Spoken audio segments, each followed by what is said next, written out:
मधुबन के बाबा, मधुबन के बाबा मुरली वाले, आपका क्या कहना, आपका क्या कहना। ओम शांति।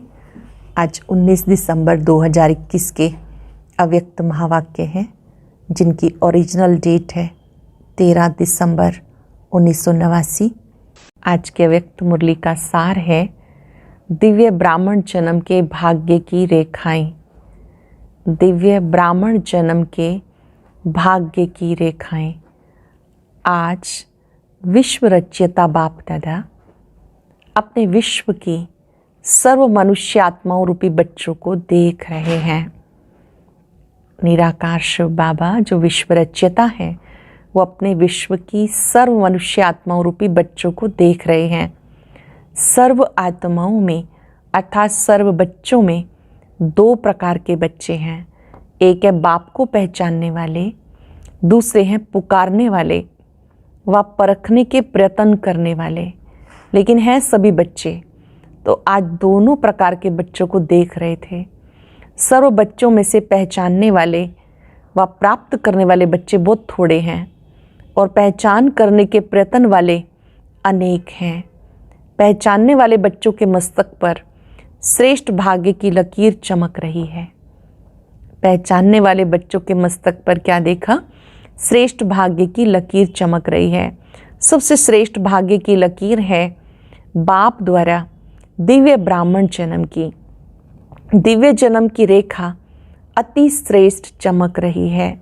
पुकारने वाले बच्चे अनजाने में भी मानते यही हैं, भगवान ने हमें रचा है, लेकिन अनजान होने के कारण दिव्य जन्म की अनुभूति नहीं कर सकते।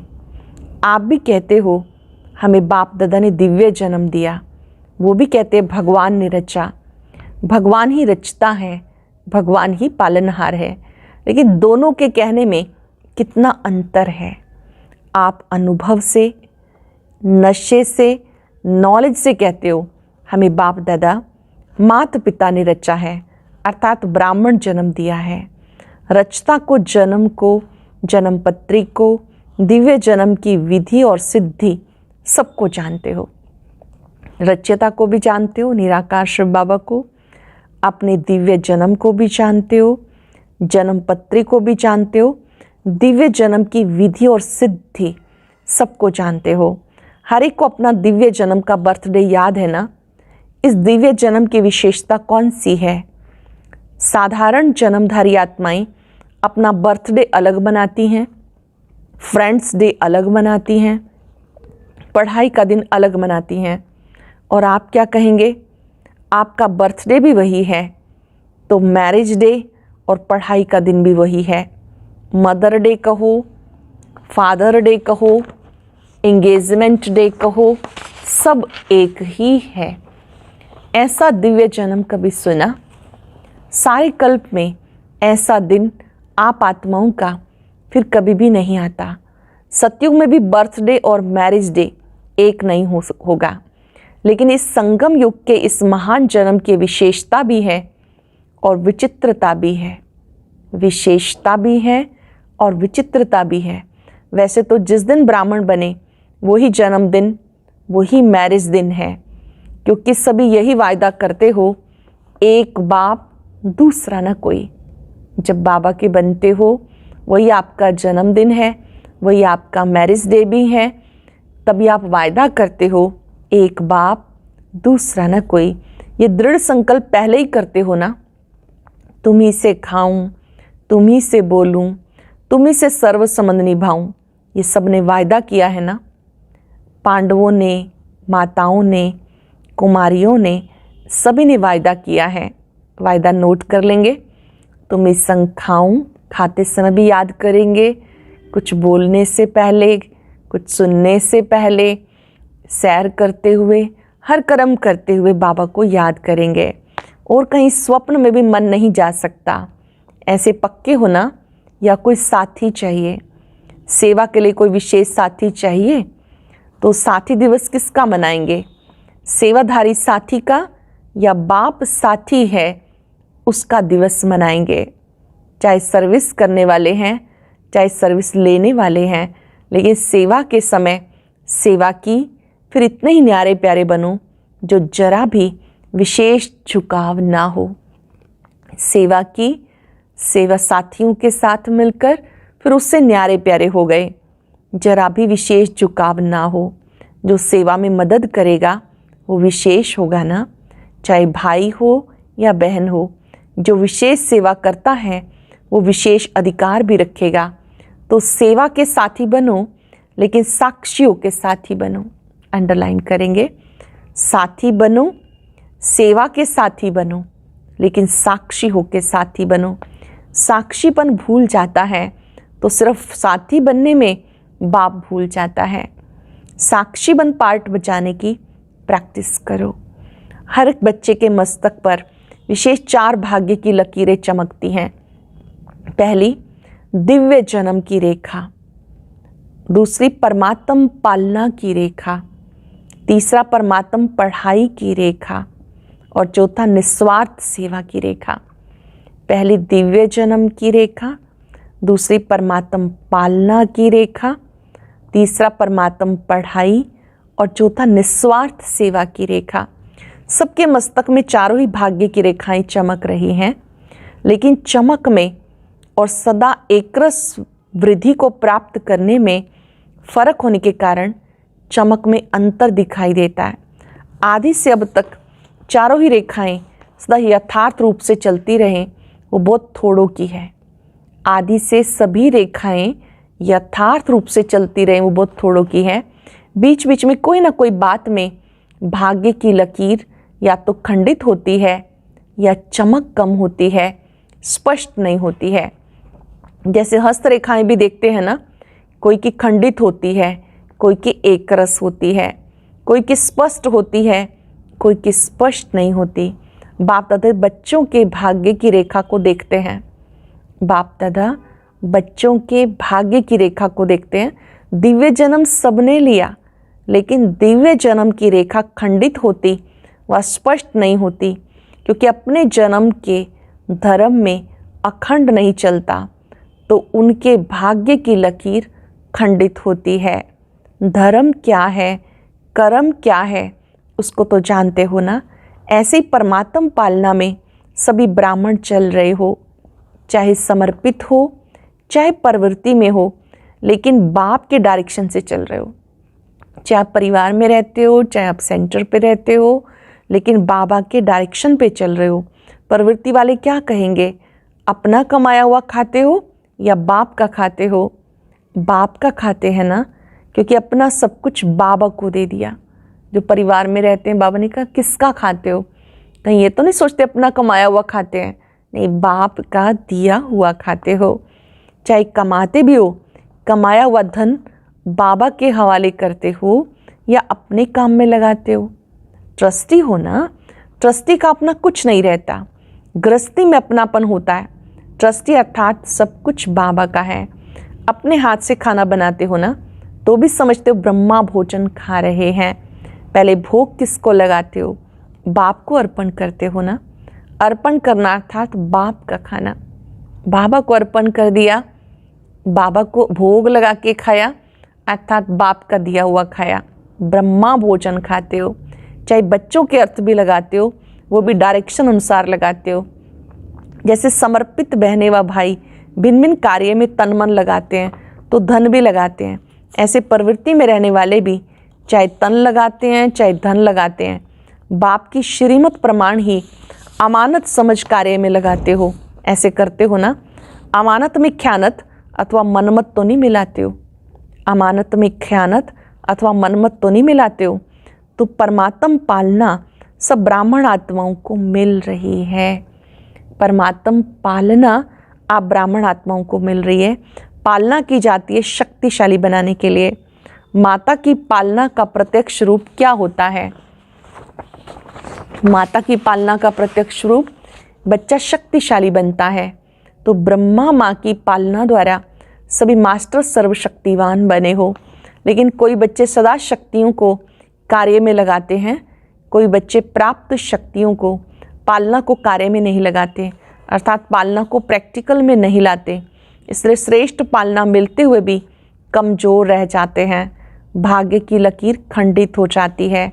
ऐसी पढ़ाई की लकीर, पढ़ाई का एम ऑब्जेक्ट है श्रेष्ठ पद को प्राप्त करना।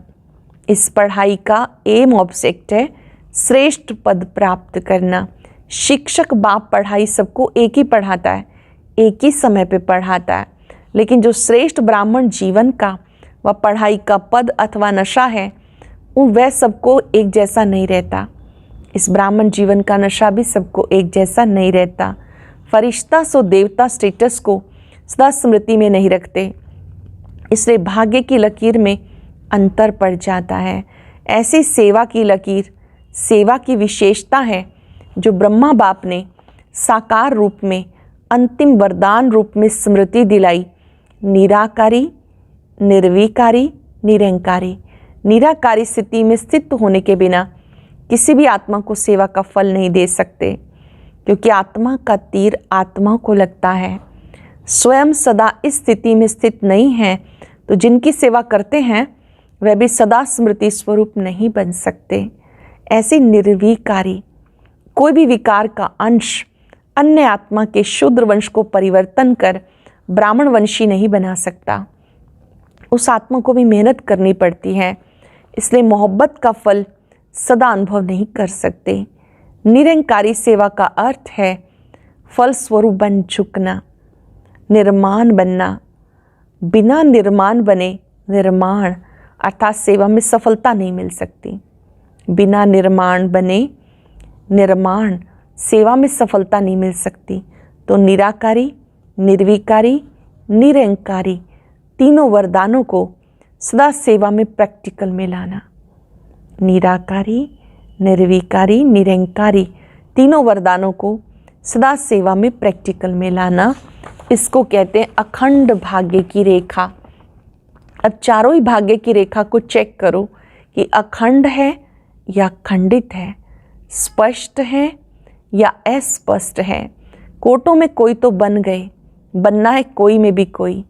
जो कोई में कोई होगा वही सबका माननीय, भविष्य में पूजनीय बनता है। जो कोटों में कोई होगा वही सबका माननीय, भविष्य में पूजनीय बनता है।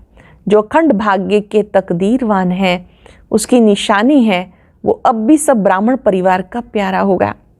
जो अखंड भाग्य के लकीरवान हैं, उनकी निशानी वो अब भी सब ब्राह्मण परिवार का प्यारा होगा।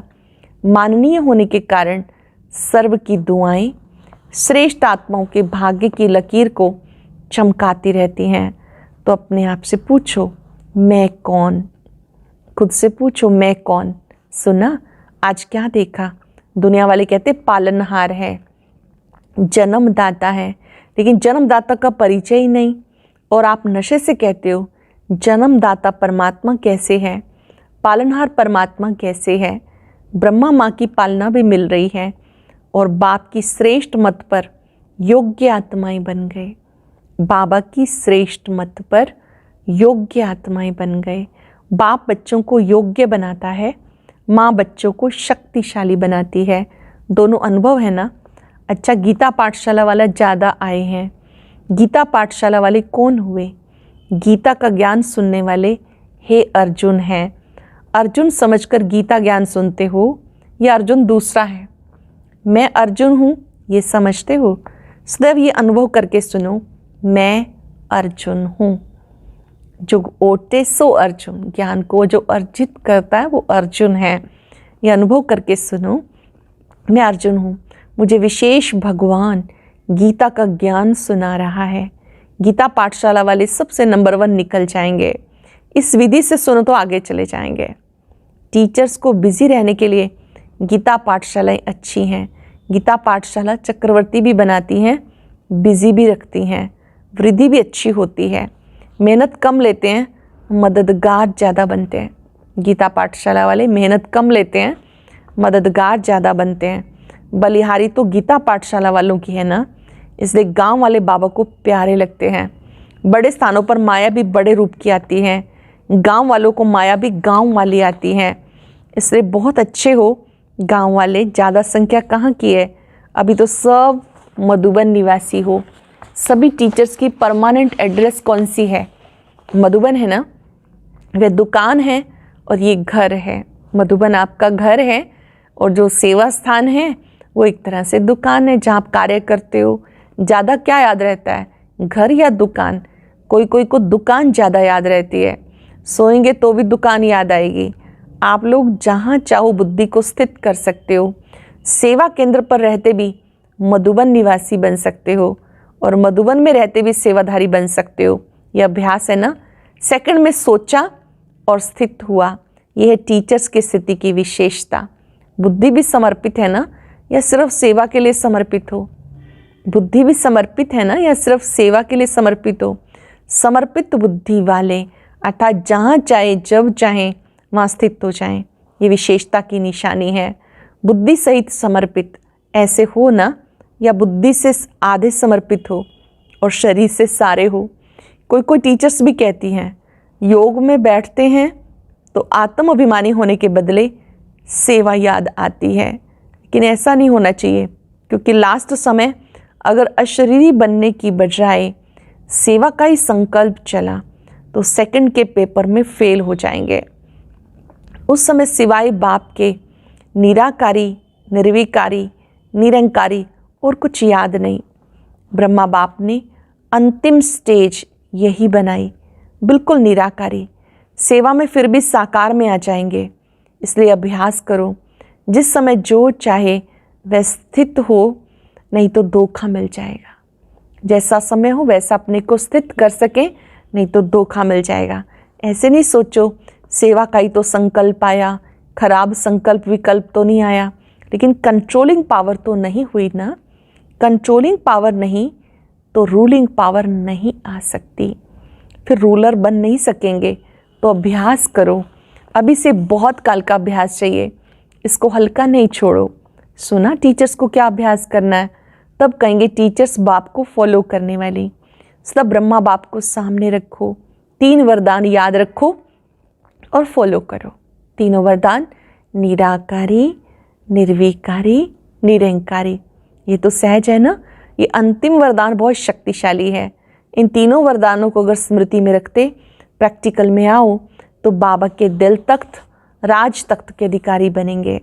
अच्छा, सर्व बाप समान सदा नॉलेजफुल पावरफुल बच्चों को सदा भाग्य विधाता द्वारा श्रेष्ठ भाग्य की स्पष्ट रेखाओं वाले भाग्यवान बच्चे, सदा बाप समान त्रिवरदान प्राप्त हुए विशेष आत्माओं को, सदा ब्राह्मण जन्म की पालना पढ़ाई को आगे बढ़ाने वाले ऐसे अखंड भाग्यवान बच्चों को बाप दादा का याद प्यार और नमस्ते।